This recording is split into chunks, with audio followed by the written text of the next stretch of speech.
Herkese merhabalar arkadaşlar, kanalıma hoş geldiniz. Bugün sizlerle beraber Barbie bebeğimize bir saç boyası yapacağız. Bunun saç boyası yapmak için gerekli olan malzemelerimiz bir saç boyası, bir fondöten, bir böyle fırça, bir burası böyle olacak şekilde, bir de farımız var. Farımız gerekiyor, gördüğünüz gibi çok açık renklerde olmalı. Ben şimdi buraya sıktım bir kağıdımıza. Her kağıdımıza sıktım. Fondötenimizden 4 fıs falan sıkıyoruz. Şimdi 4 fısımızın üzerine istediğimiz bir renk koyuyoruz. Ben ne renk koysam ben de öyle bayağı güzel olsun diye kahverengi koyacağım arkadaşlar. Benim kahverengim de var. Arkadaşlar bunda hiçbir şey olmuyor. Bunda hiçbir şey olmadı. Yine aynı kahverengi oldu bu. Neyse hadi. Saçını sürmeye başlıyoruz.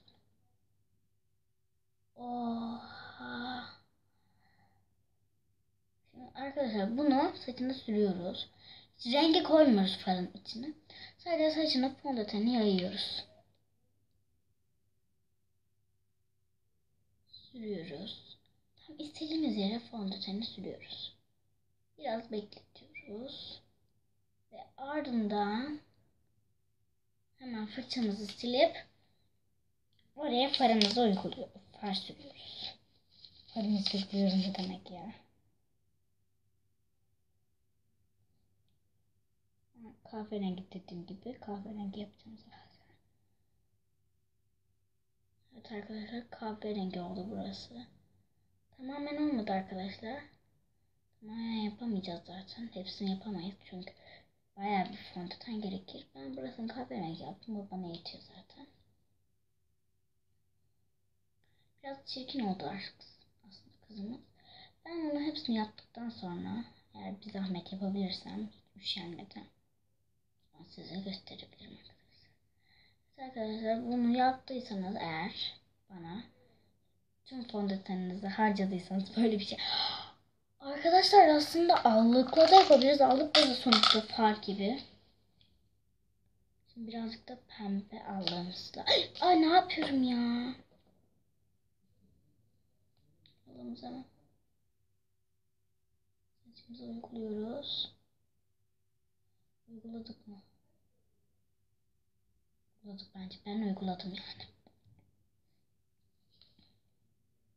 Ben burada olacak kadar kullanıyorum çünkü burayı zaten başka bir yere koyamayacağım, çöpe atamayacağım için ziyan olmasın diye hemen uyguluyoruz arkadaşlar. Şimdi fırçamızı da sürdük. Şimdi arkadaşlar bu fırçamızı siliyoruz tekrardan ve pembe rengimize batırıyoruz. Evet arkadaşlar, emmamız hazır. Ben bunun adını Emma koydum.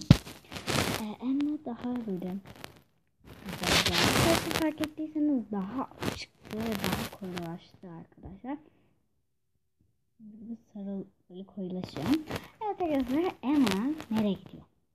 Emma şu anda nereye gidiyor? Tabii ki kuaförden çıkmış. Balığa gidiyor. Hoşçakalın arkadaşlar. Görüşmek üzere.